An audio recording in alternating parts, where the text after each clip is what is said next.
जय श्री कृष्ण। राधे राधे। ओम श्री गणेशाय नमः। आज का यह शुभ अवसर शनिवार व्रत कथा का है। यह व्रत विशेष रूप से शनि देव की कृपा प्राप्ति करने, दुखों से मुक्ति और जीवन में सुख समृद्धि पाने के लिए किया जाता है।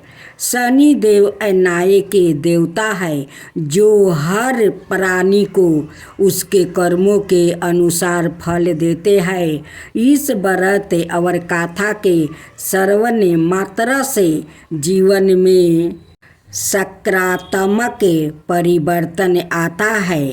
अब हम सभी श्रद्धा और भक्ति से शनि देव की व्रत कथा का श्रवण करते हैं, जिससे उनका आशीर्वाद प्राप्ति हो जाए। जो कोई भक्त श्रद्धा से इस व्रत को करता है और इसका कथा को सुनता है, उसे शनि देव के कोप से मुक्ति मिलती है और सुख शांति प्राप्ति होती है। शनिवार व्रत कथा। एक समय स्वर्ग लोक में सबसे बड़ा कौन के प्रश्न पर 9 ग्रहों में वाद विवाद हो गया। विवाद इतना बढ़ा कि परस्पर भयंकर युद्ध की स्थिति बन गई। निर्णय के लिए सभी देवता देवराज इंद्र के पास पहुंच गया और बोले, हे देवराज, आपको निर्णय करना होगा कि हम में से सबसे बड़ा कौन है। देवताओं का प्रश्न सुनकर देवराज इंद्र उलझन में पड़ गया। इंद्र बोले, मैं इस प्रश्न का उत्तर देने में असमर्थ हूँ। हम सभी पृथ्वी लोक में उज्जैनी नगरी में राजा विक्रमादित्य के पास चलते हैं। देवराज इंद्र सहित सभी ग्रह देवता उज्जैनी नगरी पहुंच गए। पहले में पहुंचकर जब देवताओं ने उनसे अपना प्रश्न पूछा तो राजा विक्रमादित्य भी कुछ देर के लिए परेशान हो गया, क्योंकि सभी देवता अपनी अपनी शक्तियों के कारण महान था। किसी को भी छोटा या बड़ा कह देने से उनके क्रोध के प्रकोप से भयंकर हानि पहुंच सकती है। अचानक राजा विक्रमादित्य को एक उपाय सूझा और उन्होंने विभिन्न धातुओं स्वर्ण, रजत, चांदी, कांसा, तांबा, शीशा, रंगा, जस्ता, अभ्रक, लोहे के 9 आसन बनवाया। धातुओं के गुणों के अनुसार सभी आसनों को एक दूसरे के पीछे रखवा कर उन्होंने देवताओं को अपने अपने सिंहासन पर बैठने को कहा। देवताओं के बैठने के बाद राजा विक्रमादित्य ने कहा, आपका निर्णय तो सवाय हो गया। जो सबसे पहले सिंहासन पर विराजमान है वही सबसे बड़ा है।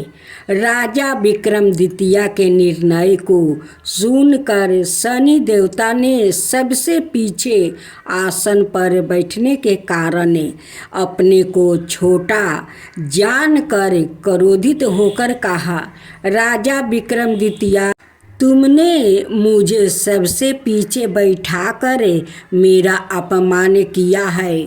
तुम मेरी शक्तियों से पराजित नहीं हो। मैं तुम्हारा सर्वनाश कर दूंगा। शनि ने कहा, सूर्य एक राशि पर 1 महीने रहते हैं, चंद्रमा 2.25 दिन, मंगल 1.5 महीने रहते हैं, बुध और शुक्र 1 महीने रहते हैं, बृहस्पति 13 महीने रहते हैं।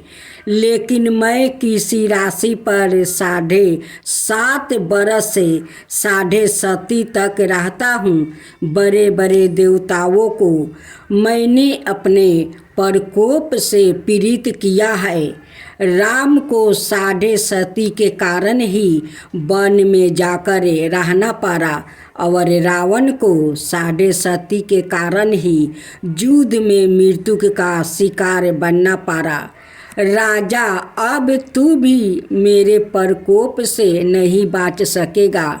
इसके बाद अनाए ग्रहों के देवता तो प्रसन्नता के साथ चले गए, परंतु शनि देव बड़े क्रोध के साथ वहाँ से विदा हुआ। राजा विक्रमादित्य पहले की तरह ही अन्याय करते रहे। उनके राज्य में सभी स्त्री पुरुष बहुत आनंद से जीवन यापन कर रहा था। कुछ दिन ऐसे ही बीत गया। उधर शनि देवता अपने अपमान को भूले नहीं थे। विक्रमादित्य से बदला लेने के लिए एक दिन शनि देव ने घोड़े के व्यापारी का रूप धारण किया और बहुत से घोड़ा के साथ उज्जैनी नगरी पहुंच गया। राजा विक्रमादित्य ने राज्य में किसी घोड़े के व्यापारी के आने का समाचार सुना तो अपने अश्वपाल को कुछ घोड़े खरीदने के लिए भेज दिया। घोड़े बहुत कीमती थे। अश्वपाल ने जब वापस लौट कर आया इस संबंध में बताया तो राजा विक्रमादित्य ने सवाए आकर एक सुंदर और शक्तिशाली घोड़े को पसंद किया। घोड़े की चाल देखने के लिए राजा उस घोड़े पर सवार हुआ तो वो घोड़ा बिजली की गति से दौड़ पड़ा। तेजी से दौड़ता घोड़ा राजा को दूर एक जंगल में ले गया और फिर राजा को वहाँ गिराकर जंगल में कहीं गायब हो गया। राजा अपने नगर को लौटने के लिए जंगल में भटकने लगा, लेकिन उन्हें लौटने का कोई रास्ता नहीं मिला। राजा को भूख प्यास लग आई थी। बहुत घूमने पर उसे एक चरवाहा मिला। राजा ने उससे पानी मांगा। पानी पीकर राजा ने उस चरवाह को अपनी औंठी दे दिया। फिर उससे रास्ता पूछकर वो जंगल से निकलकर पास के नगर में पहुंच गया। राजा ने एक सेठ की दुकान पर बैठकर कुछ देर आराम किया। उस सेठ ने राजा से बातचीत की तो राजा ने उसे बताया कि मैं उज्जैनी नगरी से आया हूँ। राजा के कुछ देर दुकान पर बैठने से सेठ जी की बहुत बिक्री हुई। सेठ ने राजा को बहुत भगवान समझा और खुश होकर उसे अपने घर भोजन के लिए ले गया। सेठ के घर में सोने का एक हार खूंटी पर लटका हुआ था। राजा को उस कमरे में छोड़कर सेठ कुछ देर के लिए वो बाहर चला गया। तभी एक आश्चर्यजनक घटना घटी। राजा के देखते देखते सोने के उस हार को खूंटी निगल गई। सेठ ने कमरे में लौटकर हार को गायब देखा तो चोरी का संदेह राजा पर ही किया, क्योंकि उस कमरे में राजा ही अकेला बैठा था। सेठ ने अपने नौकरों से कहा कि इस परदेशी को रस्सियों से बांधकर नगर के राजा के पास ले चलो। राजा ने विक्रमादित्य से हार के बारे में पूछा तो उसने बताया कि उसके देखते ही देखते खूंटी ने हार को निगल लिया था। इस पर राजा ने क्रोधित होकर चोरी करने के अपराध में विक्रमादित्य के हाथ पांव कटवाने का आदेश दे दिया। राजा विक्रमादित्य के हाथ पांव कटवा कर उस नगर की सड़क पर छोड़वा दिया गया। कुछ दिन बाद एक तेली उसे उठाकर अपने घर ले गया और उसे अपने केलू पर बैठा दिया। राजा आवाज देकर बैलों को हाँकता रहता। इस तरह तेली का बैल चलता रहा और राजा को भोजन मिलता रहा। शनि के प्रकोप की 7.5 पूरी होने पर वर्ष ऋतु आरंभ हुआ। राजा विक्रमादित्य एक रात मेघ मल्हार गा रहा था कि तभी नगर के राजा की लड़की राजकुमारी मोहिनी रथ पर सवार होकर उस तेली के घर के पास से गुजर रही थी। उसने मेघ मल्हार सुना तो उसे बहुत अच्छा लगा और दासी को भेजकर गाने वाले को बुला लाने को कहा। दासी ने लौट कर राजकुमारी को अपंक राजा के बारे में सब कुछ बता दिया। राजकुमारी उसके मेघ मल्हार से बहुत मोहित हुई थी। अतः उसने सब कुछ जानकर भी अपंक राजा से विवाह करने का वो निश्चय कर लिया। राजकुमारी ने अपने माता पिता से जब यह बात कही तो वो हैरान रह गई। रानी ने मोहिनी को समझाया, बेटी तेरे भाग्य में तो किसी राजा की रानी होना लिखा है, फिर तू उस अपंक से विवाह करके अपने पाँव पर कुल्हाड़ी क्यों मार रही है। राजकुमारी ने अपनी जिद नहीं छोड़ी।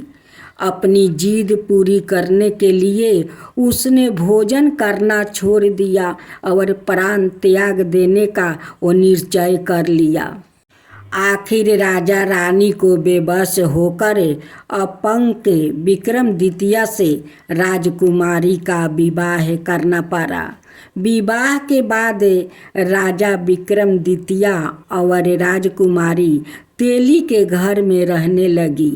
उसी रात सपने में शनिदेव ने राजा से कहा, राजा तुमने मेरा प्रकोप देख लिया है, मैंने तुम्हें अपने अपमान का दंड दिया है।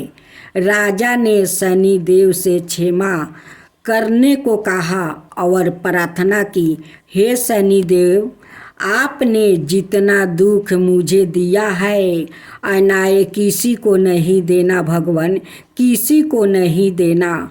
शनिदेव ने कुछ सोचकर कहा, राजा मैं तुम्हारी प्रार्थना स्वीकार करता हूँ। जो कोई स्त्री पुरुष मेरी पूजा करेगा, शनिवार को व्रत करके मेरी व्रत कथा सुनेगा, उस पर मेरी अनुकंपा बनी रहेगी। प्रातःकाल राजा विक्रमादित्य की नींद खुली तो अपने हाथ पाँव देख कर राजा को बहुत खुशी हुआ। उसने मन ही मन शनिदेव को प्रणाम किया। राजकुमारी भी राजा के हाथ पाँव सही सलामत देखकर आश्चर्य में डूब गई। तब राजा विक्रमादित्य ने अपना परिचय देते हुए शनिदेव के प्रकोप की सारी कहानी सुनाई। सेठ को जब इस बात का पता चला तो वो दौड़ता हुआ तेली के घर पहुंच गया और राजा के चरणों में गिरकर क्षमा मांगने लगा। राजा ने उसे क्षमा कर दिया, क्योंकि यह सब तो शनिदेव के प्रकोप के कारण हुआ था। सेठ राजा को अपने घर ले गया और उसे भोजन करवाया। भोजन करते समय वहाँ एक आश्चर्यजनक घटना घटी।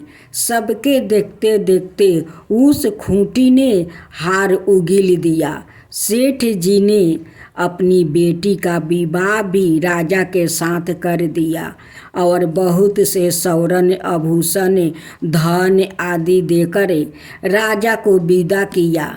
राजा विक्रमादित्य राजकुमारी मोहिनी और सेठ की बेटी के साथ उज्जैनी पहुंची तो नगरवासियों ने हर्ष से उनका स्वागत किया। अगले दिन राजा विक्रमादित्य ने पूरे राज्य में घोषणा करवाई कि शनिदेव सब देवों में सर्वश्रेष्ठ है। प्रत्येक स्त्री पुरुष शनिवार को उनका व्रत करे और व्रत कथा अवश्य सुने। राजा विक्रमादित्य की घोषणा से शनिदेव बहुत प्रसन्न हुआ। शनिवार का व्रत करने और व्रत कथा सुनने के कारण सभी लोगों की मनोकामना शनिदेव की अनुकंपा से पूरी होने लगी। सभी लोग आनंद पूर्वक रहने लगे। जय जय श्री शनिदेव भक्तन की हितकारी, सूरज के पुत्रा प्रभु छाया महतारी। जय जय श्री शनिदेव। सामे अंक बक्र दृष्टि चतुर्भुजाधारी, नीलंबर धारण नाथ गजा किया सवारी। जय जय श्री शनिदेव। किरीटी मुटुक शिशिराजित दीपक है लीलारी, मुक्तन की माला गले शोभिती बलिहारी। जय जय श्री शनिदेव। मोदक मिष्टन पान चढ़ते है सोपारी, लोहा तिल तेल उर्दी महिषी अति प्यारी। जय जय श्री शनिदेव। देव दनुज ऋषि मुनि सुमिरन नर नारी, विश्वानाथ धरत ध्यान शरण है तुम्हारी। जय जय श्री शनिदेव।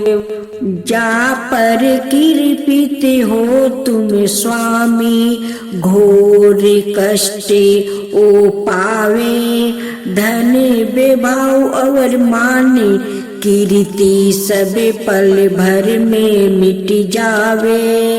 राजा नल को लगी शनि दासा, राजपाट हर लेबे। जय शनिदेव जय शनिदेव, जय जय जय शनिदेव। जा पर प्रभु होवे तुम स्वामी, सकल सिद्ध ओ पावे तुम्हारी।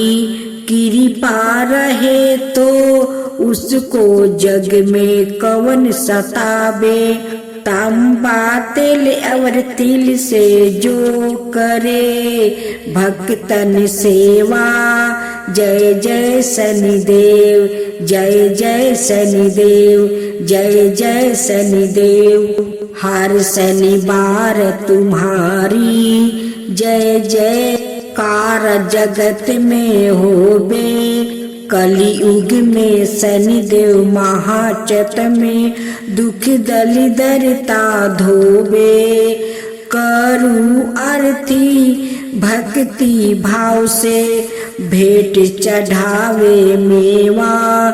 जय शनिदेव जय शनिदेव, जय जय जय शनिदेव। चार भुजा ताही साजे, गादा हस्त प्यारी। जय शनिदेव जी।